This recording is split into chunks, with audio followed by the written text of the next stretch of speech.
Good morning in Christ everyone. Welcome back to my channel, Abdon Divilla. Ngayon nandito ako sa Islim Resort dito sa South Korea. Kung mapapansin nyo, ang aking paligid ay ang aking likuran ay punong-puno ng mga tent. Ayan, dahil nagkakamping sila. Mamaya itutour ko kayo dito. Ayan, napakaganda ng lugar na ito. Isa sa napuntahan kong napakagandang lugar talaga. Kaya kung mapapansin nyo, ang gaganda ng mga tent nila. Ayan, naglalakihan na mga tent. At ang mula doon yan sa dulo. At napakalamig ng panahon. Ayan, oh. Ang ganda. Pamilya sila, yung mga tent nila ay ang lalaki. Yung sa amin medyo maliit lang, mga pangmalakasan talaga yung tent nila, kaya ang gandang tingnan. Ayan, kung kumpleto rin naman, may restaurant. Tapos ito ang ganda dahil may mga yung ano nila. Ngayon lang ako nakakita ng ganitong camping site na nasa tabing dagat kami. Ayan, tapos ito. Ayan, kasama nyo may swimming pool pa yung bata, pero walang masyadong tubig kasi parang low tide ngayon. Ayun, hanggang dulo ang paikot dito sa tabing dagat ang mga nagkakamping ngayon. At ang kagandahan pa dito, pwede kayong magcamping doon diyan sa mga ilalim ng puno na yan. Diyan nakatayo yung tent namin. Ang ganda rin ng tent namin, para sakto lang at biglaan yung lakad. At isa ito talaga sa napuntahan kong napakagandang lugar dito sa Korea, ang camping site na ito. Tapos mamaya mangungo kami ng shell. Ayan naman yung mga bata, nangunguhan ng shell, naghuhukay. Kumpleto sila ng mga kanilang kagamitan. Ganon din ang mga... Ayan, medyo low tide kasi. Kaya sinasamantala nila baka maraming shell na makuha. Ayan, no, dito. Dito ito sa Islim Resort.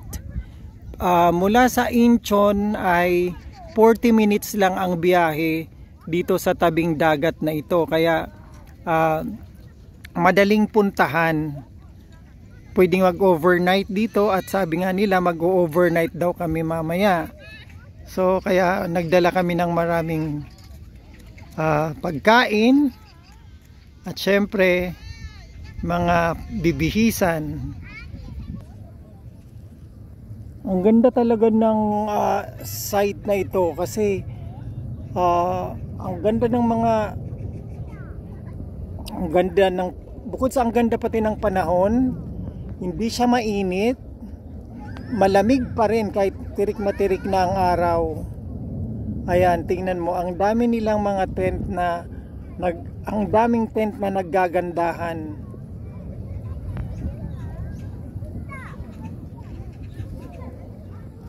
Akala namin hindi kanina, pero ang ganda nga talaga. Ayan, oh.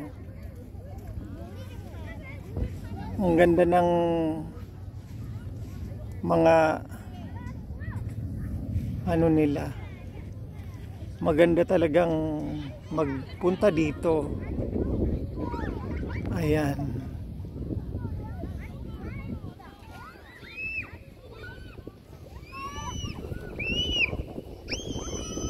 Ayan yung mga kasama ko, sina Beth, ay kasi siya yung may sasakyan, kaya sinundo nila ako ng madaling araw sa bahay.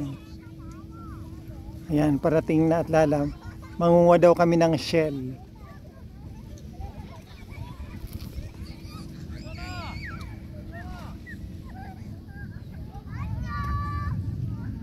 Ang ganda talaga dito.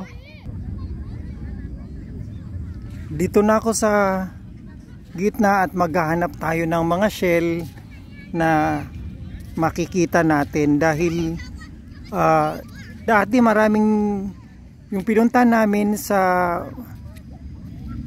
dun sa pinunta namin last year, ibang dagat naman yon. Ang dami naming nakuhang tulya. Di ko lang alam dito kung marami ring tulya ngayon. Kasi dati aanuhin mo muna yung paa mo para lumitaw yung tulya. Yung mga bata na yun, ang dami na sigurong nakuhang tulya. Yan ang mga gustong gawin ng mga kabataan dito sa Korea tuwing ganitong panahon, tuwing summer. Yan ang libangan nila.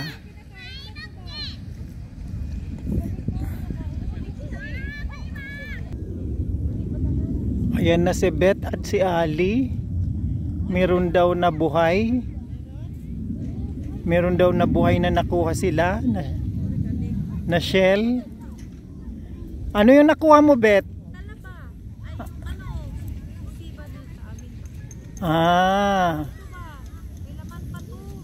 Oo nga eh. Dapat pala nagdala tayo ng plastic. Hindi kayo nagdala ng plastic bag?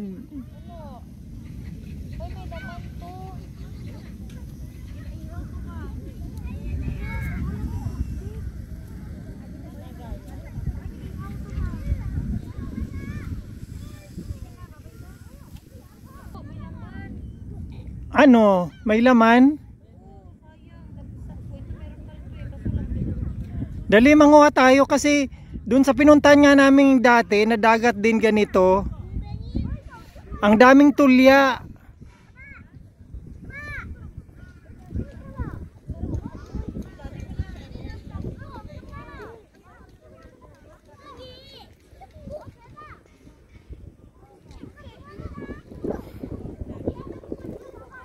Dapat nakapagdala pala tayo ng plastic, ano?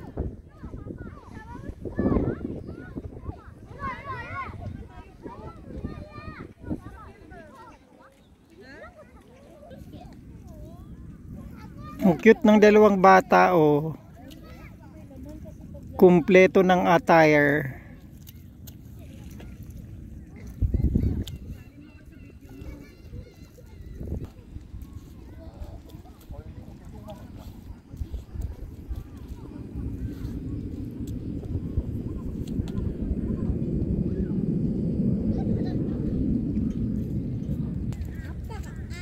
Parang lintaba yan o ano yan? Hindi ba yan lintab, Be? Hindi nga. Ano kayang ano yan? Basta ano yun siya, para siyang shell na ano, ganito oh. Hindi, walang shell eh. Hindi nga siya shell pero parang ano ba yung tawag niyan? Hindi naman nakakain yan. May isda oh. Oo nga, ang dami kasi. Parang nakakatakot. Ito naman talaba. May mga talaba, ayan oh. Ano daw ng crabs kasi baka mamaya daw. Ano daw yan? Meron minsan nakakalason. Baka mamaya makakalason, di natin alam kainin yan.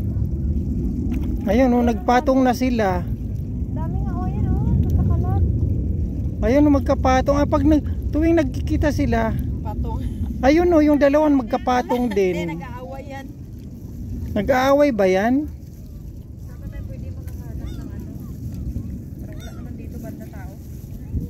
Oo nga, parang nagsusuntukan sila oh.